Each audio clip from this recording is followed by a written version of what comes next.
Hey there, Munchie Mafia.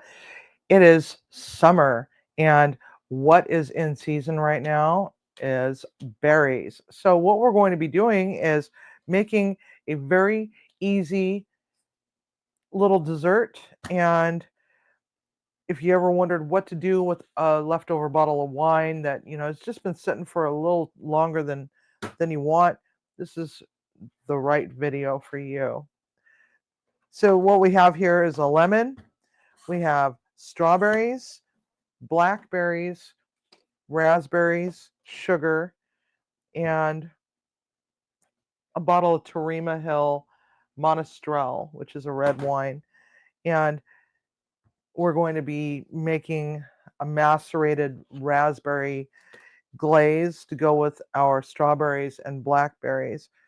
And then we will be putting it over the top of this lemon cake. I didn't make it, obviously, but the price of butter and eggs right now, you wouldn't want to be making it either. So we're going to be topping that off with the berries and some ice cream, and we're just going to call it a day. So let's start off with our raspberries. We're going to just put them into a little pot,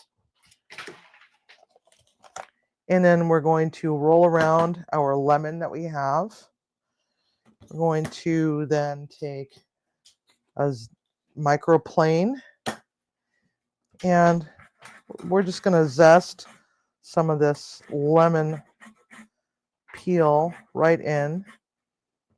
It will add a different level of tartness, while the lemon juice that we're going to add to it will give it a different kind of acidity than what you find in the wine and also in the raspberries. So they will eventually complement one another, just not right now. And that's good enough. You don't want to take it too far down, or else you're going to end up with a very, very bitter dessert. So now we're going to cut it in half. And a lemon squeezy. If you don't have a lemon squeezy, you can definitely squeeze it by hand. Just let the seeds fall into your hand. And we're just going to give this the juice of one lemon. Just like so.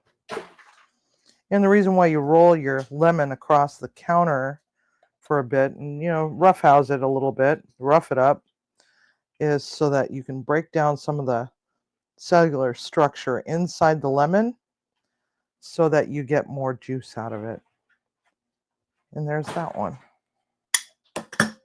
Next, what we're going to do is we're going to give it some of this wine as soon as I get this Temu bottle stopper off, because I'm always constantly losing my corks. We're going to give it about a cup of red wine. And that'll be the end of that bottle, finally.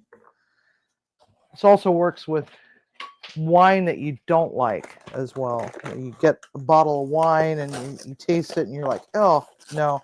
It's always perfectly good for making a simple syrup. I'm going to add 1 cup of sugar. And then we're going to give it a stir. And we're going to put it on the stove, and we're going to let it boil and then reduce the temperature down to a simmer. And we're going to let it go for a while. What it'll do is it'll make that beautiful simple syrup that we're looking for. And we're going to take it just a little bit farther than that.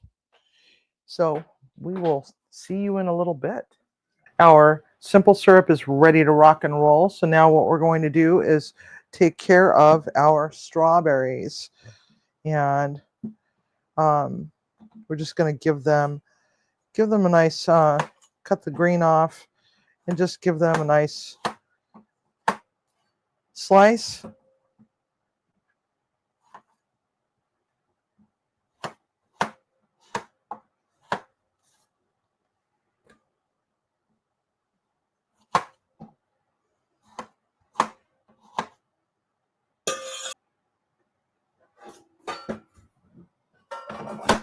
All right.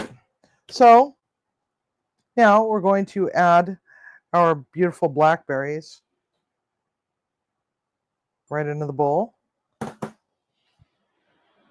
Then we're going to reach back and grab our simple syrup. And as you can see, it's very dark colored, but I can guarantee you that it's going to be delightful.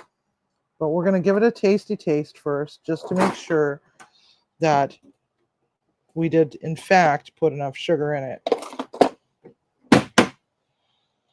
Because sometimes you might, depending on the tartness of your berries, you might have to put a little bit more. So what I'm showing you is the back of the spoon, just like so. We dip it in to our syrup, and then we take our finger and draw a line. And what we're looking to do is see just how long it takes the top half to drizzle down to the bottom half. And that's actually holding really nicely. So now we're just going to go in and we're going to just mash the raspberries up so they're broken up.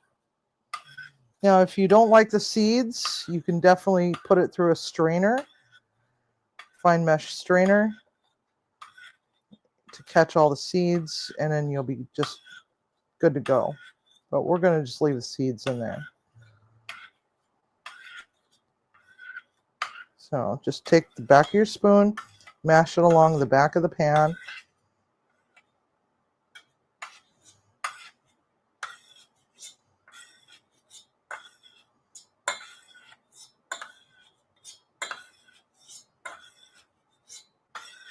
Just like so. And now you don't have to be absolutely mashed. Now we're going to just take it. As you can see, that color is just stunning. We're going to just dump it right on in there. And then we're going to stir our berries into our nice beautiful syrup. And if you want, you can add some minced up fresh mint. Or just leave it as is and let them sing their own praises. Okay. And we're going to let this cool for about an hour in the refrigerator. So we'll be right back. Okay, so it's the next day, and I decided I was going to just give it a day to soak up all of the beautiful wine sauce that we used to make this. So they're perfectly macerated, and we got our raspberry wine sauce, which was wine and the raspberries that we made yesterday, with some big fat blackberries and sliced strawberries. And what's a person to do when baking a pound cake is, number one, time consuming, number two, not everybody can bake, and number three, it takes a lot of eggs and butter. You just go and buy yourself a freaking loaf at the store.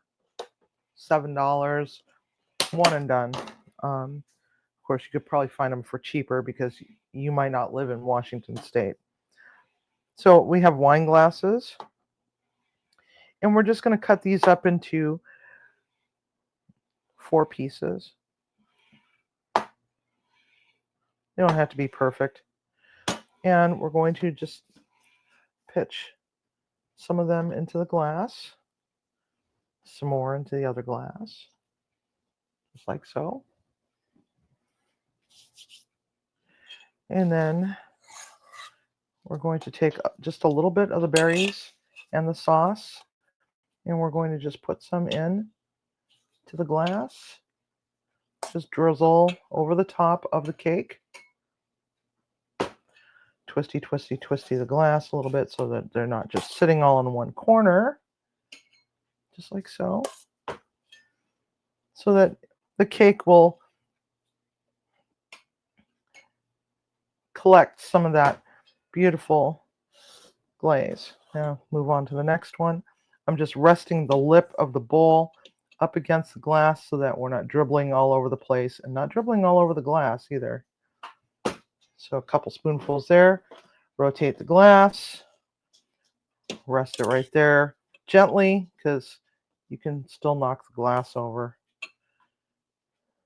Okay. And it's entirely up to you if you want to use ice cream, or you could just put whipped cream or custard or whatever you want. We like ice cream.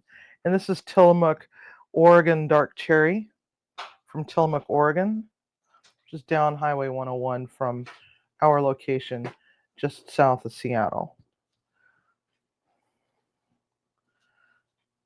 And we're just going to just plop it right on in there, right on top, just like so.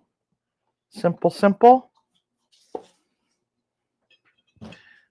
And then we're going to go over the top of that with some more of the berries. This is a layered dessert.